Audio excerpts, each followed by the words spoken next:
There we go. I was basically saying that I'm excited to be back on here with you all and talk with another incredible artist who will basically be giving you details about being in the industry, working as a game asset creator, and all the above. So really, really excited about it. Mary, how you doing today? There we go. I was basically saying that I'm excited to. How's the volume on everything? Everything sounding good? Yeah, I really missed you guys, honestly. I feel like it's been way too long since we've been on stream. I know it's just Friday, but so used to streaming like 3-4 times a week. When we miss a day, it just feels like it's been forever. And for those who don't know, we've been streaming on TikTok a lot, which we're really excited about. Should be very interesting. TikTok is like kind of a new world and realm for us, so I'm very, very excited to dive in that world. So I will let you all know when we go live on TikTok again, so you guys can all join. But really, really excited about that. It is definitely like a new approach. I know Namiria was in there for the last TikTok stream, and we got some singers live on there, and I think it was a couple singers, different musicians, and it was really cool to interact with those people live because we're so used to interacting with digital artists and painters. Getting like actual musicians on there and different type of artists was really, really cool. So definitely we'll be doing that a lot more, so please be on the lookout for that. Hey David, hey Panda, how you guys doing? How was your weekend, by the way? Oh, you had a car accident? I'm so sorry, Namiria. So sorry to hear about that. Hope you are okay. You're too lazy to make a TikTok account. Hey Victor, how you doing? Yeah, and sorry that there's the other screen is black for some reason. I'm very confused why that's happening, but it's all good because we'll be switching over to Christina in a second. Yeah, Namiria, are you okay? Hey Derp Duck, how are you?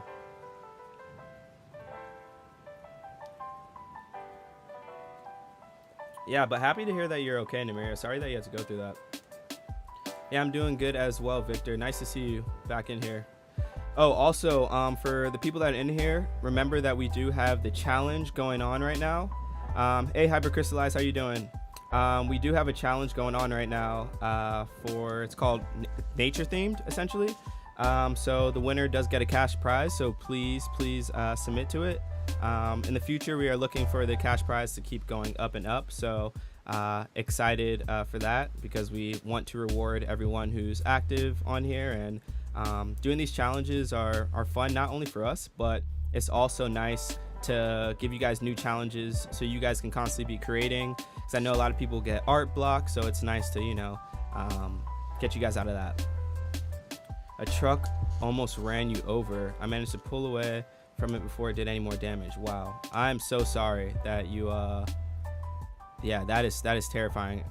Very happy that you're okay. Panda, I'm sorry that you're sick. Hopefully you feel well soon, and thank you so much for joining the last stream too. Yeah, David, that's something I was actually just talking about. I know so many people are in school now, so it's kind of, we're deciding whether to start the streams a little later so you guys can join, but that's why it's always gets posted so you guys can watch after. The nature comp gets judged. Will you be showing? Yeah, I show it live on stream. So this Friday we'll be judging it live on stream, and everyone who's in the chat and on stream will be voting for it live. So I let you guys all vote for that because I don't want to be a part of it and be called biased. So I make sure you guys all vote for that live, and I'll make a post about it as well. Well, awesome. So I guess we will get started now. Hey, Blue Knight, how are you doing? I think this is Blue Knight's first time on stream. Everyone say hello. So time to get started now, and we will bring on our guest, which I'm really excited about, and for her to tell you all about what she does as an artist and a creative, and for you guys to learn about the gaming industry and art industry in a whole. So without further ado, welcome. Hello. I hope that everyone can hear me and see me. Yes, I'm pretty sure they yes. can. Okay, lovely. How are you doing today? Yeah, all good. Sorry to hear about the almost run over car accident. Yes, I hope they're okay. I heard that they were okay, but best wishes from here as well. For sure. Yeah, Namiri is actually one of our helpers here in the garden. She does like a lot of just constantly supporting and help us run our server.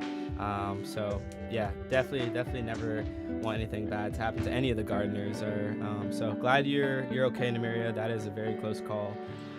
But yeah, so I just am really excited to have you on the live stream. I know we've talked before, and definitely was very interesting talk, hearing more about your career and what you've done and your whole journey into art and where you are now. And yeah, I'm excited for everyone to hear that story.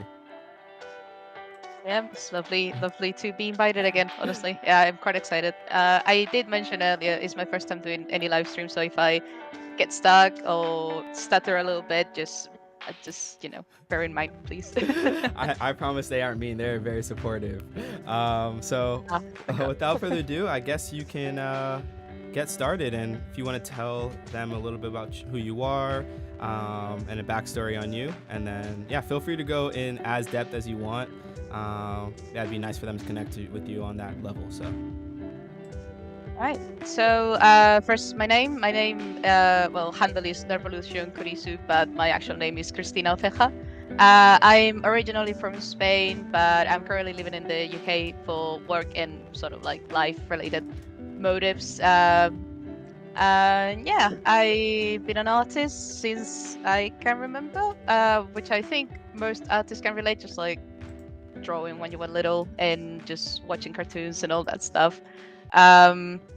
But yeah, it's the only thing that I can remember that I knew I wanted to do, really, and I've been doing it since I was a child. A little bit of my life trajectory, I guess. As school kind of works in Spain, you need to do the primary, secondary school, which all of that is mandatory. Then you go into higher education, or what would be the equivalent of high school, which is the last 2 years prior to university. That's where I deviated from the rest of my peers, because we have the options in certain selected schools to do what is called the Bachillerato de Artes, which is an art designated sort of high school course, I think is the only way I can describe it. So the last 2 years prior to university were dedicated to just like focus on studying the art history, learn how to paint, perspective, draw, ask the old masters what to do it with like proper canvases, and like I don't know, the words are lost on me because English is hard sometimes. Sorry about that. But yeah, basically everything that you can imagine of like oil painting, acrylics, all the techniques that you can start to touch and get a feel for, that's where I got it. And after that, I moved into university and I did fine arts and design, double degree. Then straight after that, I jumped onto a master's to specialize myself in digital art and 3D animation, because I was a bit of a snob back then, and I thought the only art was the one that you made in a paper and a notebook, and digital art was kind of lost on me. And I didn't know all the potentials that it had until I bought myself an iPad and realized I could take it with me everywhere. Found out that it was really fun, and it's great not having to carry an eraser and ruin a whole drawing that you spent hours on because the ink just wasn't dry enough just yet, and you erased it. A whole spurge of black is across it. So that's my sort of education. Right after that, I sadly finished my master's degree in the middle of the pandemic. So job prospects were a little bit difficult. I started searching around in my country in Spain, but sadly, well, you couldn't be in person, so the remote options weren't great either because they were only offering me internships. And I don't know if anyone here has had to do one of those, but they are usually abusive, little to no pay. They basically take everything that they can from you and give little in return, and slavery hours as well. So you need to give everything, get nothing in return, just for the little experience that you can get. And sometimes it's not even enough. So I just started to look for a job proper. And since the prospect of finding job in Spain was a little bit sad at the time, at least on my career path, art related stuff, or even graphic design, I decided to make the move to the UK just before Brexit came into action. And I managed to get into the settlement scheme, and now I'm here. Found the job first with a 2D animation company up in the Netherlands that I work remote for like a year, I would say, year and a month. And after that, I jumped into the role of the 2D game asset creator. And I've been in the same company for 2 years, and here we are. Yeah, I think that's a great backstory. Someone said, "Wow, she is educated," and yeah, definitely agree for sure. And I know a lot of people are self-taught artists and always contemplate whether to continue that trajectory and just do courses online compared to actually going to school for it. Can you give, I guess, your take on being only self-taught versus actually going to school for it, and I guess the pros and cons of both? Yeah, so I'm kind of like divided because the only reason that I really went to university was because you cannot get hired anywhere if you don't have a degree, in Spain at least, or that has been my experience so far, and that's kind of like how they push it. Because the years that I spent in uni, obviously I had some lessons that I enjoyed more, others less, but there were some that I just learned absolutely nothing. And my afternoons of doing homework or the assignments were just investigating and learning by myself. So I also understand that university is works differently in Europe and America. So I didn't have to go into get what's the name? I didn't have to get the money from the government. I forgot how it's Like called, a loan? but I think a loan. That's it. Sorry about that. I didn't have to get a loan to be able to go into uni. We have like public schools, and you have to pay, but it's like much lower compared to the bigger private universities. But in my case, the degree was more for like, this is what you need to do now, rather than what I wanted to do. If it would have been up to me, I would have just stayed at home and learned probably the same by myself with the internet, or what you mentioned, the Domestika courses, online courses with professionals that they just give it straight to you instead of just sometimes the experience was just sitting in a classroom reading a PowerPoint that was almost 3 years old, and everything was just like irrelevant at that point. So university is great for making friends and getting life experience is the only way I can frame it. But the actual experience as an artist that you're gonna get is by painting, drawing, experimenting by yourself. No one can teach you that. They can show you the options in a list and you can work from that. But I think the life of an artist is experimenting, and you only can do that by yourself, for yourself.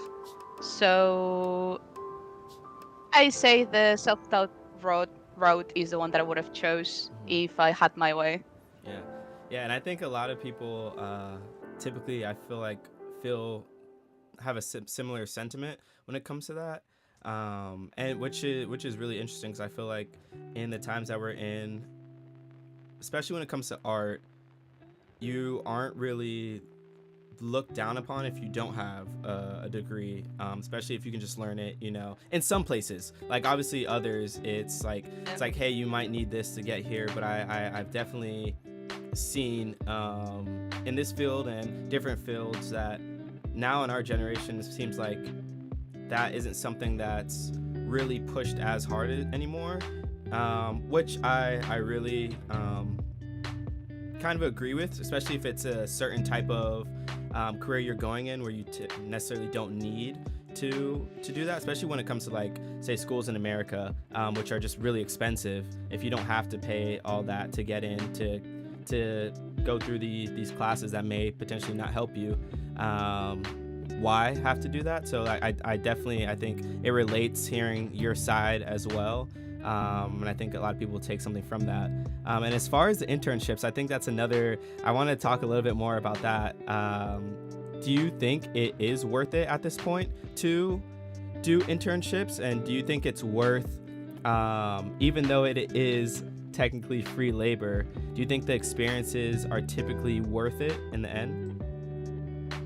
I think they're gonna teach you things more on the day-to-day. For example, depending on the role that you get, you're gonna have to learn how to work with other people in a team, which usually if you just want to do freelance and do your own stuff, you need to deal with clients. You need to know what's polite, what's not, how something needs to be presented, things of the kind of work that you eventually gonna turn into, like how files needs to be saved, how they need to be uploaded, how, where, when. Is more the sort of technical side of the job rather than the art itself. So it is worth it for that side. The problem with the internships come when you finish one, they don't renew you because they're gonna get another intern. So you look for another job because now you have the experience, but it just so happened that it's not enough. So you need to go into another internship, and the cycle just repeats endlessly. So I would say do it once and then know your worth. Everyone deserves a living wage. Whether they're educated or not, everyone deserves a living wage. Yeah, definitely agree. And still happy that you were able to at least get something out of it and get some type of experience that can help you in a long way. But definitely agree with know your value for sure at the end of the day.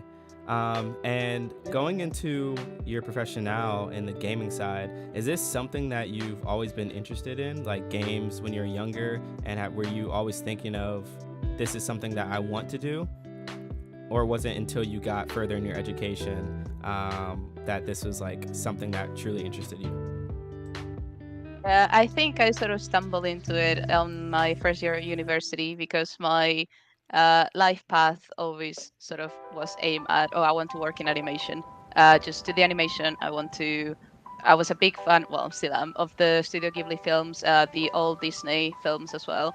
And that's what I wanted to do. But then as I got into my teenage years, I got a PlayStation 3 and I started playing, and it's like, oh wow, this is actually really fun. I had played games before, but only on portable handheld consoles like all the Nintendo ones. And it never occurred to me that the art on the games and the people that develop them are like two different things. I thought that to make game art, you needed to know how to program as well. So it was always like, it's too difficult for me. I don't like to do maths. So I just kind of put it in the back burner for a while. Then I discovered that there's people that just do art, and then other people just put it into games. It's like, oh wow, that is something that I would actually love to get into. So that's kind of like I jumped into digital for my master's, because it's like, yeah, I can be very good at oil painting, but how are we gonna turn this into like an actual asset? How is gonna go into a game if it's like a physical thing? So little by little, I started to stumble into game, the game world, I guess, and then I found a job opening to the game as a creator. It's like, you know what, I'm gonna try it. And well, it panned out, and here I am. But yeah, I still really cannot believe it sometimes. Yeah, and what's the, if any, what is the barrier of entry when trying to get into trying to end up working for these studios? And hey, Danny, how are you doing? Hi, Danny. So generally, is I don't think they really care that much from my experience. For the at least the interviews that I got were more like at least they looked at my portfolio, which was something that I don't think a lot of interviewers do nowadays. Just like no experience, so pass. Um, so they just you need a good level, especially of anatomy, perspective, the basics at least. I would say that a basic understanding of animation is also going to help you. And color theory is underestimated, and I didn't know how much until I actually had to get a color palette and make it work with the background and characters. Is like, this is just a mess. So I would say that understanding the basics of anatomy, light, color, and perspective would be the go-to. If you don't want to draw backgrounds or don't like it, force yourself, at least practice a little bit. And because if you like to draw characters or animals or those kinds of things, you already know how to do that and you're great at it. But it's the other things that you may be lacking that at some point they may ask you to do it, and it is in the job description. So you have to you have to do it. Yeah, for sure. And can you talk a little bit more about color theory? And because you talked about how it's underestimated, I would love to hear you speak more in depth about maybe to others who are maybe just getting into it, what it is, why it is so important, and all that. And then also for the chat, if you guys have any questions that are on your mind, feel free to write them in there. And even if I don't ask them immediately, I promise I will ask them after. Well, I will try my best to answer that. I may also say I don't know, so don't get your hopes up too much. At least you're honest. So, at least I'm honest. Regarding color theory, I didn't understood how important it was because, as I mentioned before, I was just traditional through and through, and the only colors I used were like black inks and maybe gold for like touches because I like shiny things. But going into digital, and also I kind of got to experience it working with acrylics and oil painting, is the light changes color not only with the time of day but also with the emotions that you want to transmit into a certain piece. Like warm tones is gonna just make you feel all nice and fussy. It's gonna transmit heat, passion. Cold tones is just related sort of like to sadness, calm mood. So it's really important to know which colors and why you're putting them into which parts of your composition, be it a background, the armor of a character, the why their hair is ginger, for example, as opposed to just painting it black. Like it all goes, colors are so important to the personality, the mood, the theme, and the topic of anything that you can create. And this applies also to traditional art. Even if it's just with colored pencils is all you have, at least give it a try. Or I would say read about it, but it's something that you kind of need to see for yourself. It also comes into play how the colors complement themselves. For example, why bright orange would pop so much in front of a blue. It's because they are like complementary in the color wheel, and they are just opposites. That's why they pop so much. Is those kinds of things that once you see them exemplified in an illustration, you kind of understand it. But if you just read it in a text, it's like, I don't get it. So I would say experiment as much as you can with colors and light. Yeah, for sure. And I know you're talking about when you work at a studio, they might ask you things that maybe you're not good at, that's in your job description that you just have to do. Have you ever experienced something that maybe was out of your comfort zone that you've had to create? And if so, how did you deal with that? Yeah, so this example, I I have two different ones because it may also be that they just decided to change software and you need to learn it. And I forgot. I think we were using Adobe Animate, and they changed to Toon Boom Harmony, and I had to learn that whole program in less than a week and implement all of the assets Wow. into it. So that is one. So be prepared for anything. And as many languages, softwares you can have under your belt and learn how to use is also a plus. So yeah, do that, I guess. And a different thing.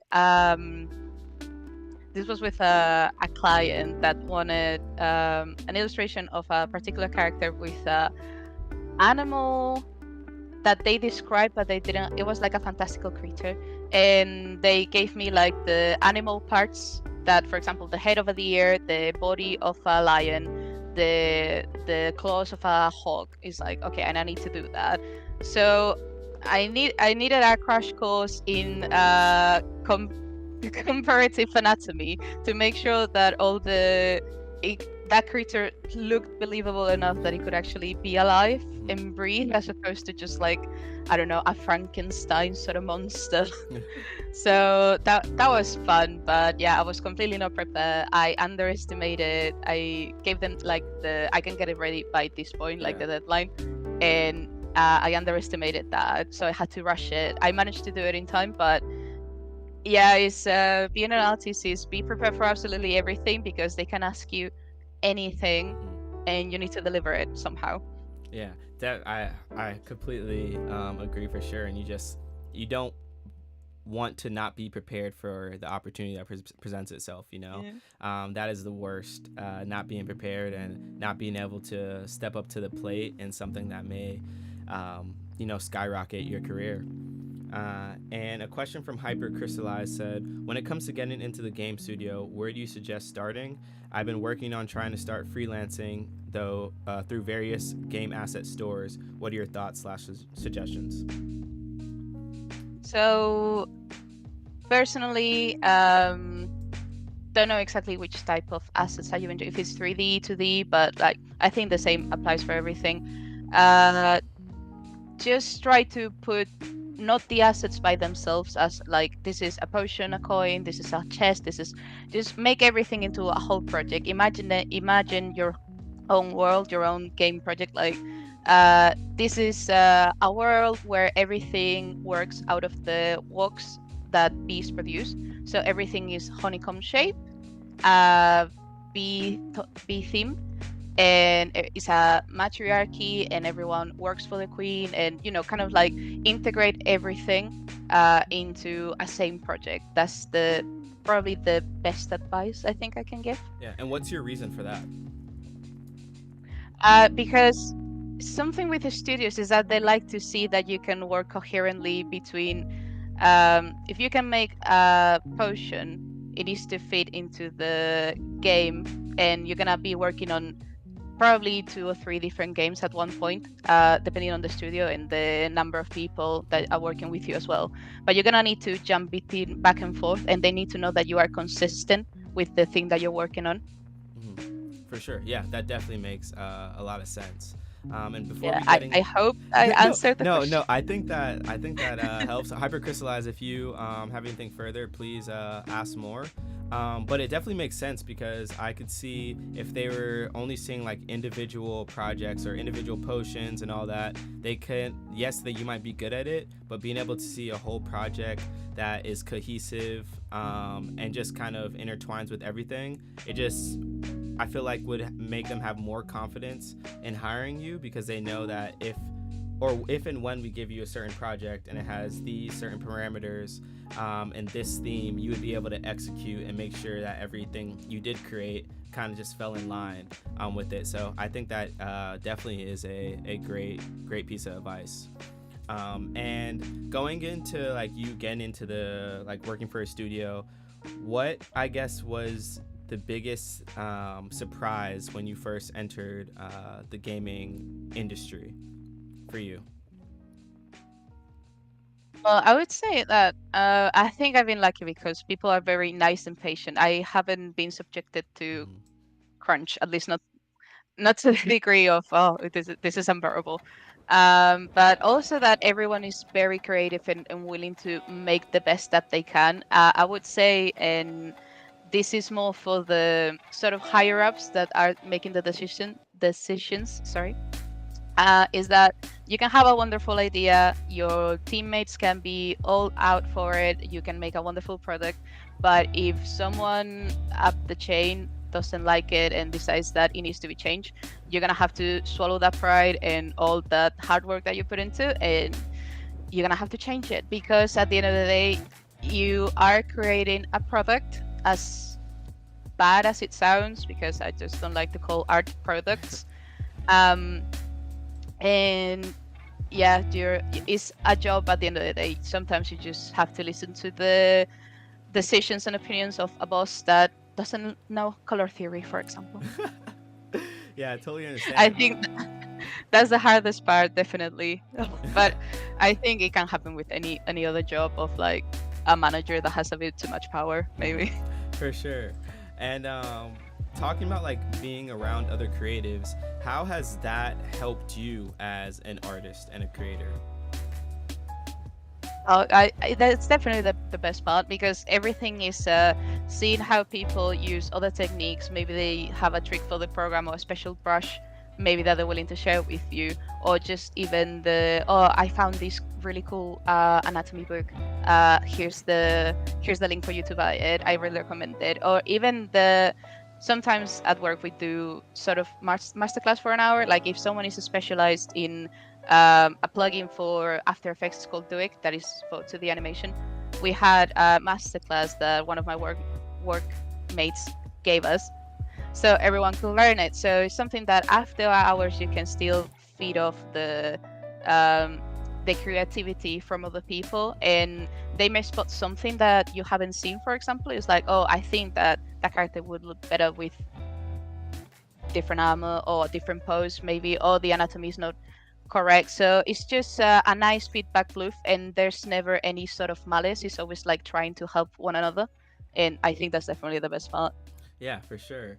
And Namiria had a question. I'm not sure if you can answer this, but what was the most challenging game you've worked on and why, if you can disclose it?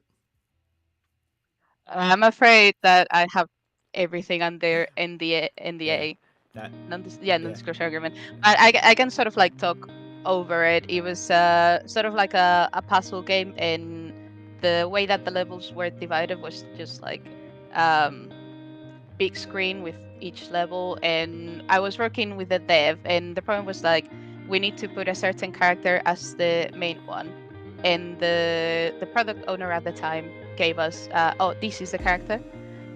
So we finished the game, everything is done, and it's ready to be set and uploaded. And all of a sudden, someone pipes up, is like, "Why is this character here? This does not belong." This like sort of like everyone panics. It's like, "Is this copyright infringement? Have we done anything wrong?" So it goes back to having to change everything, getting to the crunch because someone just didn't pay enough attention or couldn't care to make sure that everything was properly set up. And then obviously I just started with the company, so if something goes wrong, is my head the first one on the chopping block? For sure, for sure.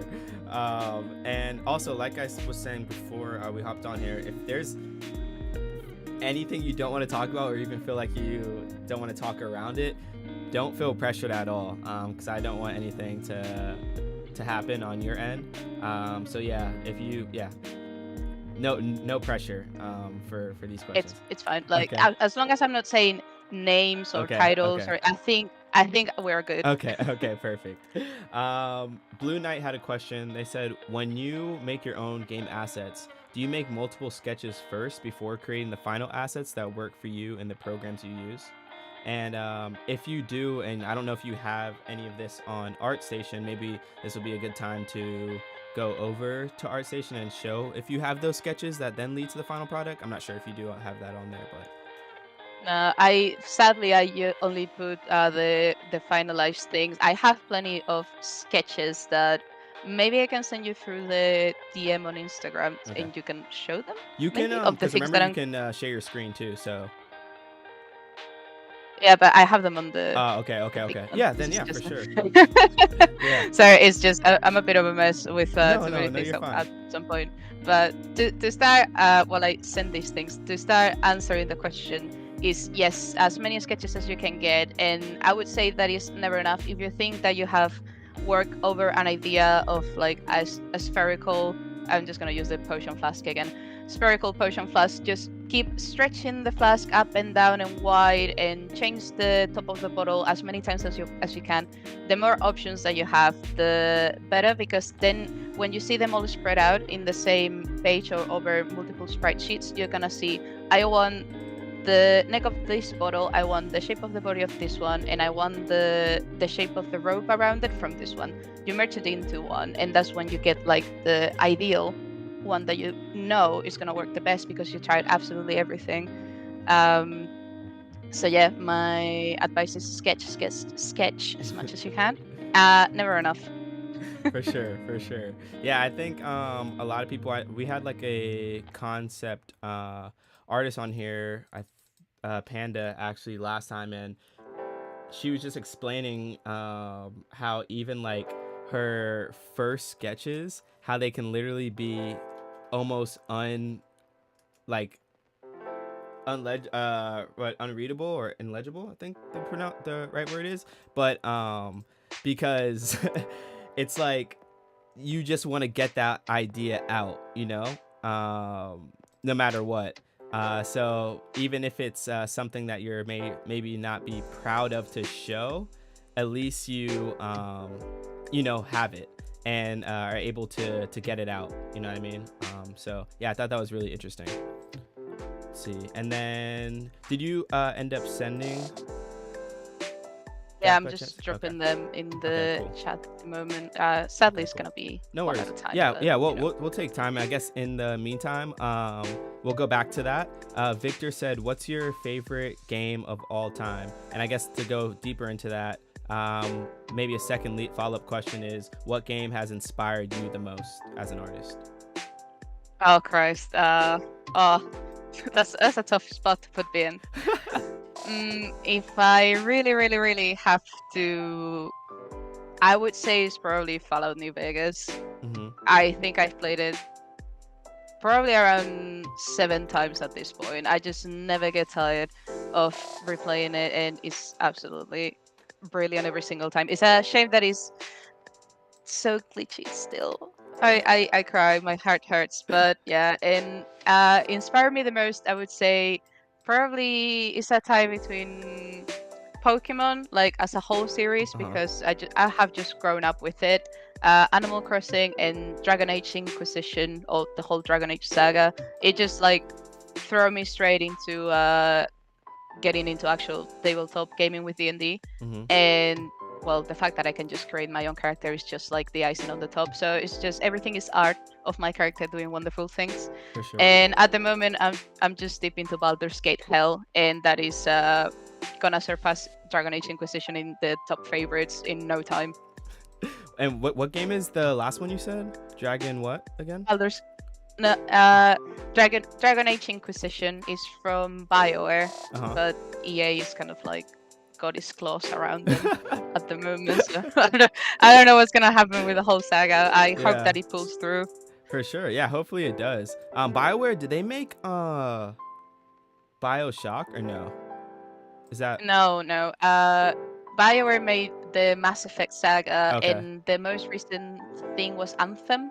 I believe. I don't think they put anything else out at the moment. Or I haven't played, at least. All right, cool. And then I'm going to show some of your sketches.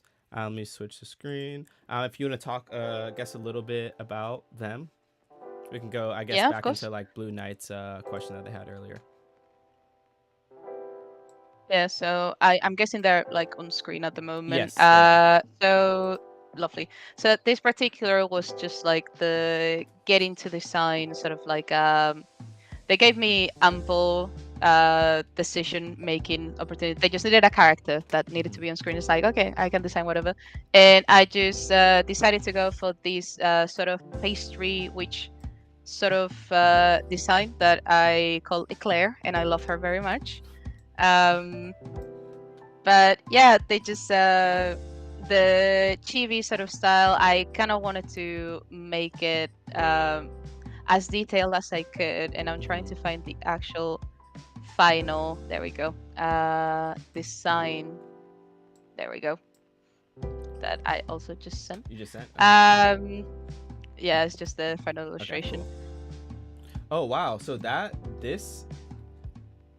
Oh, so that was like the whole process that they made me downsize it. That's why the it's the same character, but you can see with like the where I wanted to get that the final illustration I just made it for myself because I thought the character otherwise would have been wasted.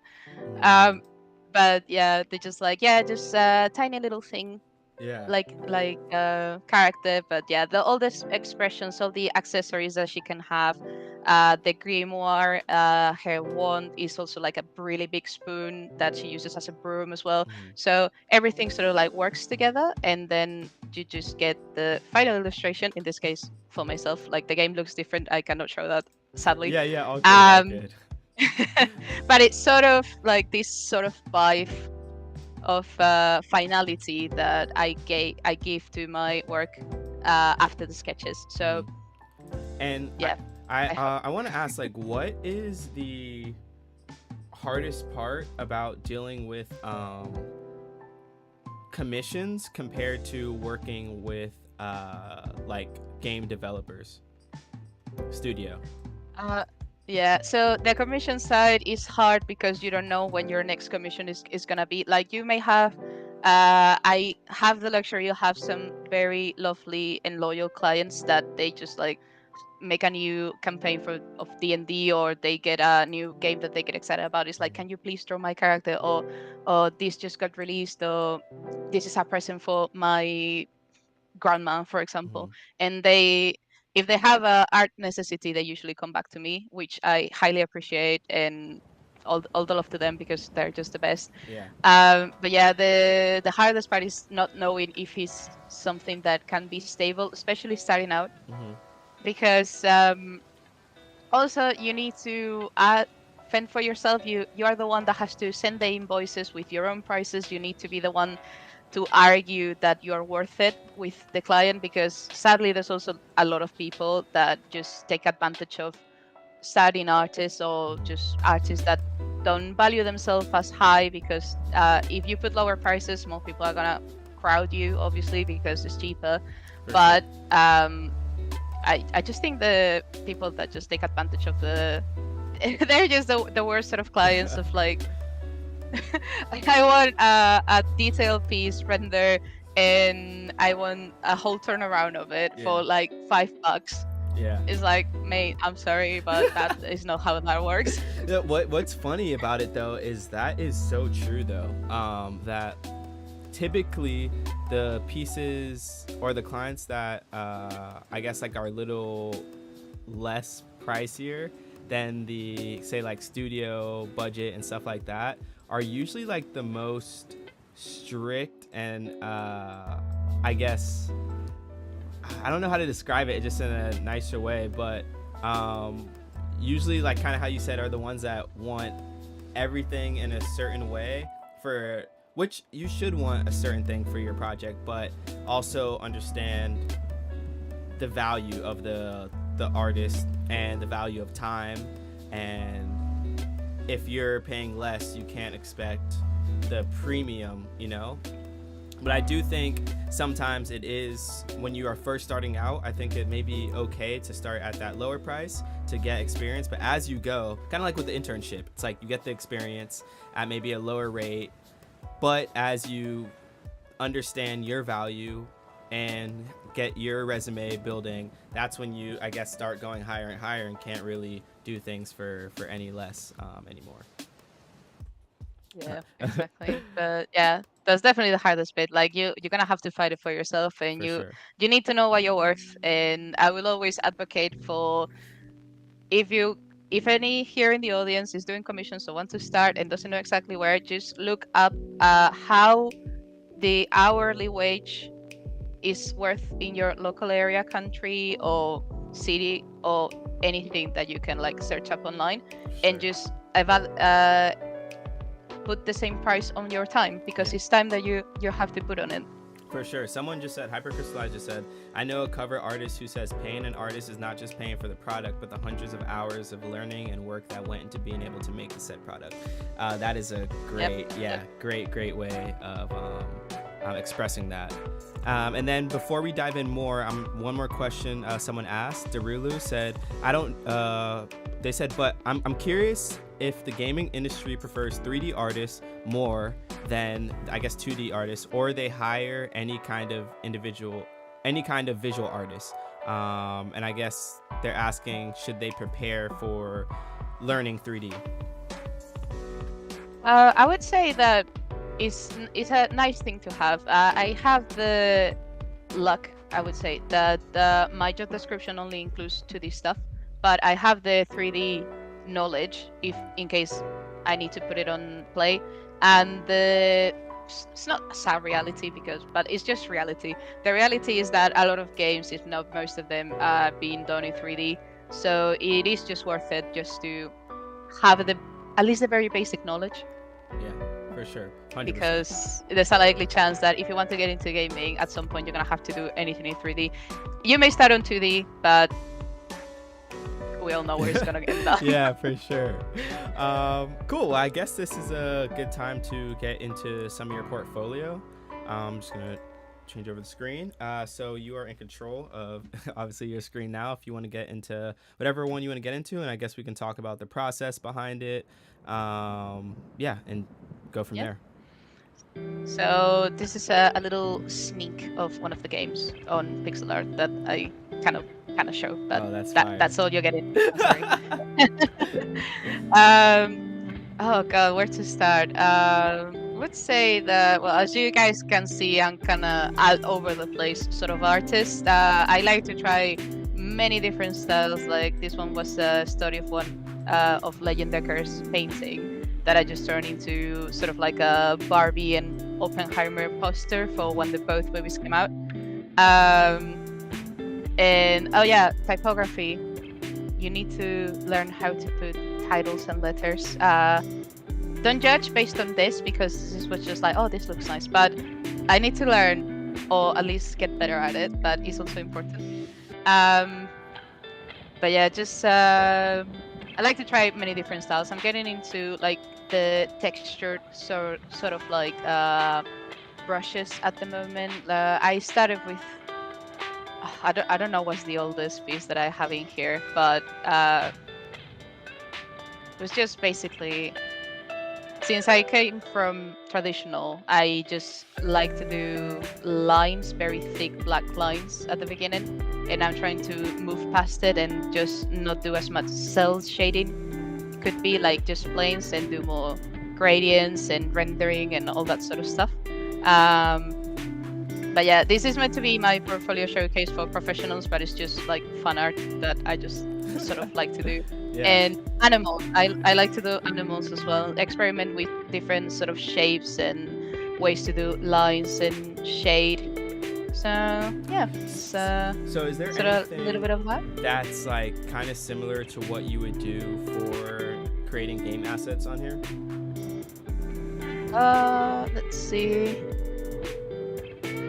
Probably something of this style at one of the games that I'm doing at the moment. Is just very clean, thick lines, flat colors, very symmetrical and like cute designs is probably the most similar.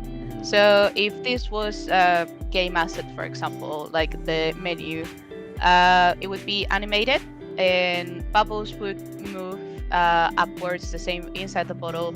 Probably would animate the wave as well with like a mask and just like move inside of it. And the marble where the mermaid is would also be turned around. Maybe get a little of hand drawn to the animation into the mermaid as well. So this could be like the process from getting from illustration to animation. Sorry, but this is probably the most similar as to the things I'm doing at the moment. Yeah, and I guess like okay, so say you were say a company, the last one that you were just on, um, gave you like a prompt of what you need to create for that. How would you attack it? And what's like the first thing you, I guess, start with? Say it was like the last one, and So the prompt was whatever this exactly was. Like, how would you start? Yeah. So the first would be to look up references, because this is a very specific sort of bottle, Ramuno bottle, which is the Japanese soda. And the curiosity or the neat thing about it is that they have the marble on the top, and it's to prevent the liquid from coming out too fast, so people don't choke. But it just makes a really nice clingy sound, has a really nice sort of shape and aesthetic. So the first step would be reference, and I would argue that reference is the basic step for absolutely every single project, no matter what you're doing. Do you need to draw a horse? Reference the horse, even if you're doing 1,000 times. You need to draw just a hand, as many angles as you can. Use your own hand if you really need to, in many different poses. So references will always be the first one. Then we'll probably get into what's the topic of the game. In this case, let's just say there's just a mermaid trapped in a marble, and they need to navigate a labyrinth inside of a bottle to get out. I would have to plus or picture that in a way. So the mermaid inside of the bottle, is she sad? Is she happy? Probably sad being stuck inside of a marble, I would argue. So transmit that by the pose, the expressions, the color as well. And then do sort of like work on the rest, like how's the background gonna be. So since this is I would say ocean theme, we have the shell in a sort of like pastel pink in the background, we have the wave into the plastic of the bottle, the bubbles going up, and then I would say with the reference, I would also argue to look for either color palettes or start experimenting with the colors that you want to use, and keep for, if you can, for the whole project, like if there were play buttons, control buttons, and the whole level design will still be used. The obstacles will be done in the same color of the line that the bottle is done in. And the background would also be the same sort of pink. The animation of the bubbles going up will play in the background as well. So everything is sort of on topic. And yeah, I think that's probably it. Yeah, for sure. And I guess like when you are creating these works after getting like the prompts and using these references, I know a lot of artists who are like scared to use references because they don't want to ever feel like they're copying others. How do you, I guess, get around that and either change your mindset to what references truly are, and or how do you make it still unique in your own style? Yeah. So don't be afraid of people are gonna call it that you're cheating. If you cannot get a pose right, just get a 3D model, pose it, and trace over it. That is not cheating. That is just helping you.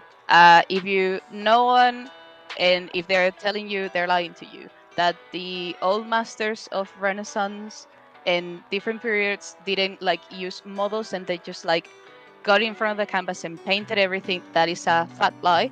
They used references. They had everything. They had models. They had everything at their disposal. So don't be afraid to use any and every single mean that you can and you need to be able to get your work out.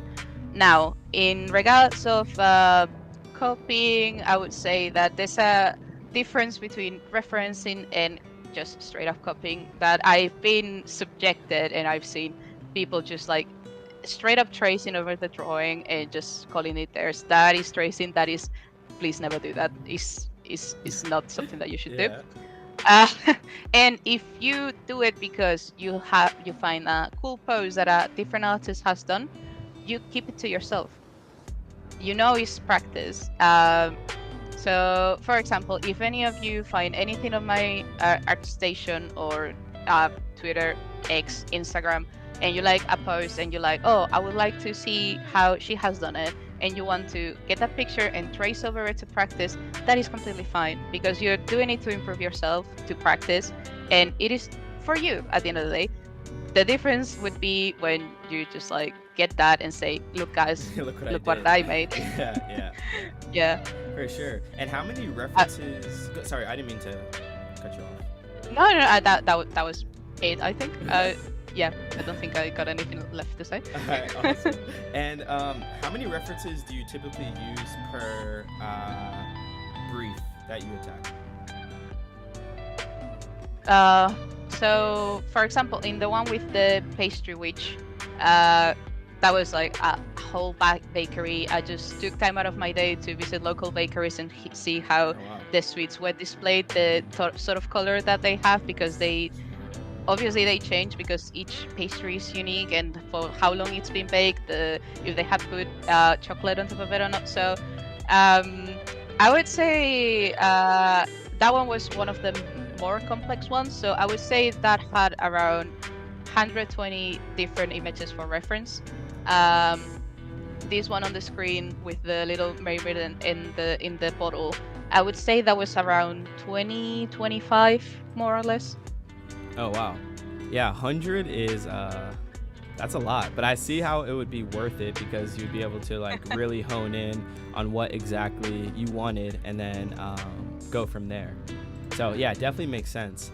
And then sorry, Blue Knight was asking, what game art style is difficult to make game assets for either 2D or 3D? Example, pixel art, cell shading, cutout style. And yeah, I think Danny and Nymeria, because I was like further back, but yeah, I think it should be good now. Tell me if my volume of my mic is good now. But yeah, you can go ahead. Okay. Yeah. So I would say for the 2D style, I have found a new love for pixel art. It is hard because you're just working with a canvas so small, and you need to make a sofa look like an actual sofa, or like a sunset made like a sunset, and everything is just little squares. So I would say pixel art has been definitely the biggest challenge so far for me. And 3D hyper realism stuff, it's just horrible, absolutely horrible. I would say I much rather doing like low poly, sort of like cartoonish style when I do 3D. But I mean, to be fair, I don't do much 3D these days. But when I did it, I prefer the sort of cartoonish more style. Yeah, and it's really cool that how you're able to do so many different styles.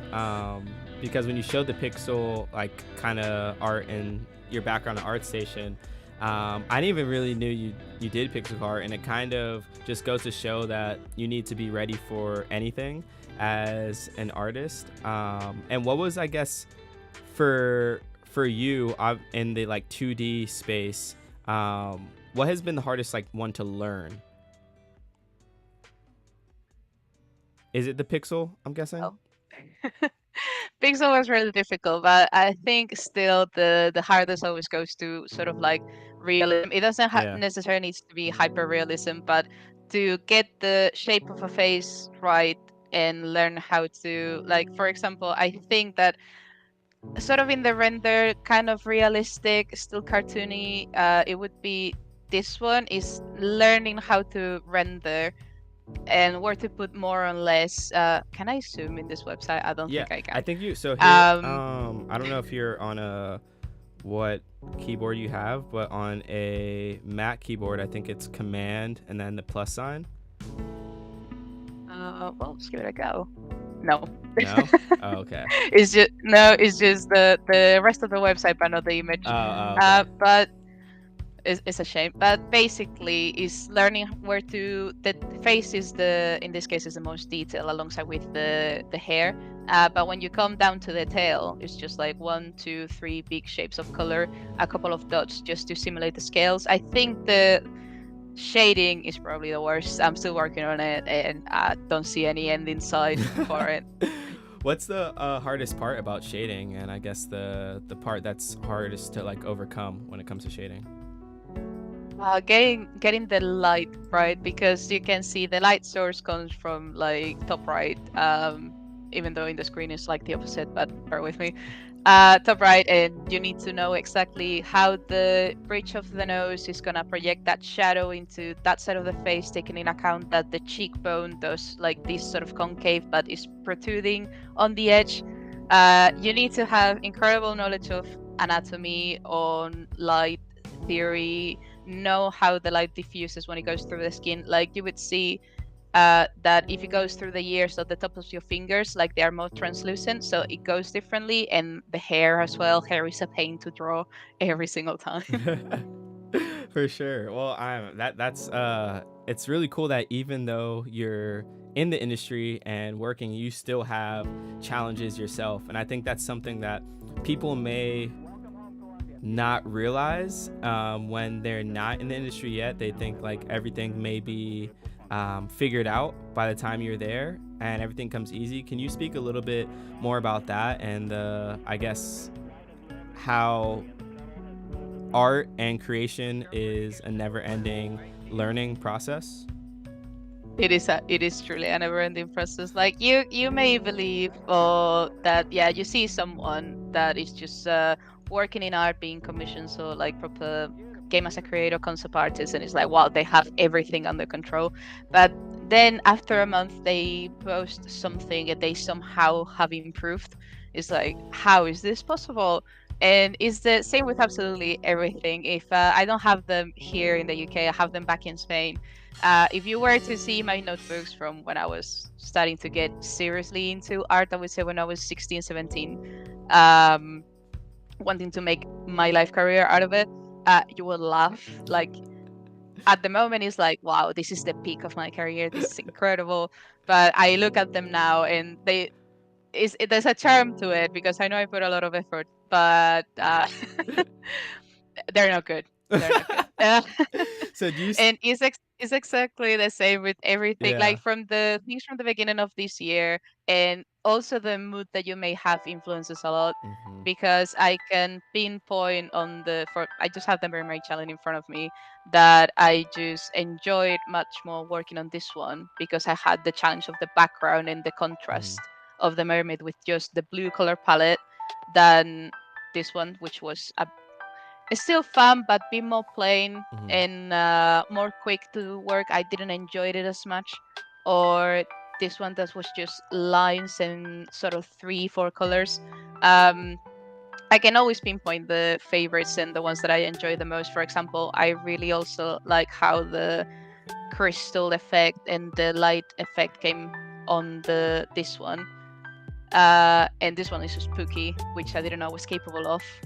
So it's Yeah. you surprise yourself. It's not the surprise of seeing someone else. It's the just sitting in front of a work that you have just finished and be like, wow, I really did that. Yeah, for sure, for sure. And it's cool that you still surprise yourself daily. And do you still like?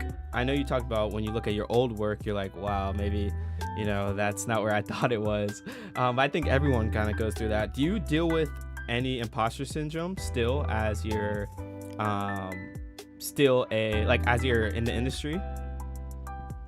Yeah, I'm afraid. Well, I'm afraid. I don't. Depending on the experience of each people, but I don't think it's something that you ever shake off completely. Mhm. That did you see some, especially with social media nowadays, you see so many talented people, and it's like, wow, how can they not be working for X, or they should have my job instead of me, or but Yeah, at the same time, you are also that person for someone else. 100%. 100%. And I think a lot of people get down on themselves because they're not where they want to be yet. And they also, but when you think about it, no one, I think, is where they want to be. Even if you look at someone like a music artist like Drake, he still wants to be bigger than he is. It's like that never ending chase that everyone always has. And when we look at, he still has someone he looks up to even more when it comes to like Michael Jackson or something like that. It's like there's always someone that is one level above you, and instead of comparing yourself to them, you should just more use it as inspiration. And I guess the last thing I want to ask you, and it's kind of on this topic, is how have you dealt with social media as a creative, and how has it impacted you positively and negatively? Okay. Oof. So I deal with social media as if it's another job on top of my job. Uh, is the only way that I can put it, especially as of late. The reason that I have not uploading as much uh, to ArtStation or any other platform is because it's just not fun to be constantly pushed towards the creativity meat grinder of like, if you don't post something today, the algorithm is going to put you to the backlog, and well, then no one else is going to ever see you again, so prepare for that. It's a constant threat that is looming over you. Hmm. And it's especially notable in the last few years. Up until like 2 years ago, I always enjoyed to do my thing, just throw it, and if people see it, it's fine, but if not, don't matter. But don't know, it's hard, and I understand why so many people just decide to just completely abandon it. And with the rise of AI as of late, I've seen many talented people that sadly have decided to never show their work again. Oh, wow. Completely understandable, but at the same time, it's such a loss, not only for the rest of us that we don't get to see it, but for themselves as well, that to be crushed so hard that you decide that you no longer have the drive to share the thing that you're passionate about with the rest. Is just it hurts. It hurts a lot, to be fair. For sure, So for sure. social media is the actual 9 to 5. Yeah, That's yeah. social media for me. Yeah, it really is, and I think it can drain a lot of people. It's even draining me as well. And I took like almost like 2 weeks from it, and it feels like, wow, I took way too long. I should be posting again. But it can be a lot, to be honest. But it is a job at the end of the day, and it's something that, for us to continue to get exposure, which everyone could say that they don't want exposure or don't want it their work to be shown, but we all as creatives, there's some form of ego in there what we're creating Yeah, to there is. to get seen, and for people to appreciate us, even if we say there's not. And so I definitely agree with you when it comes to the social media aspect. Hypercrystallized says social media is tricky. I think it is important to remember to take care of yourself and find that balance, and I definitely agree. There's something that I've been trying to work on more is when it comes to creating content, is like create only on the weekends. Like create only on the weekends when I'm more free, so I can create like a batch of content to post for like the week.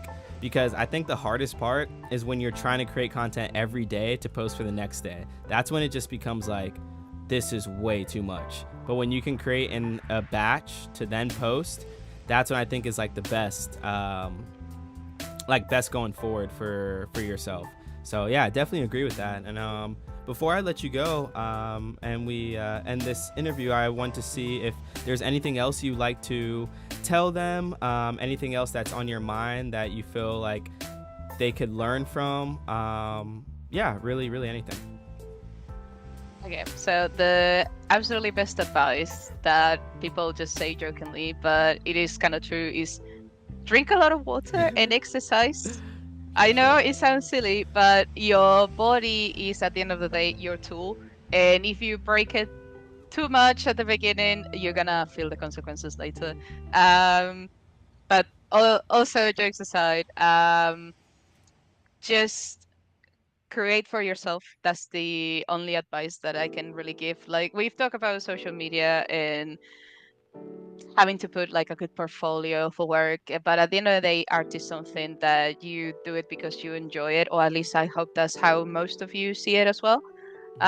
So just create what you love. At the end of the day, if you are interested in characters, just create characters. Treat yourself, create too. Even if you like doing animals, just learn about a new mammal or the new jellyfish that was discovered in the Pacific. I don't know, just treat yourself with art.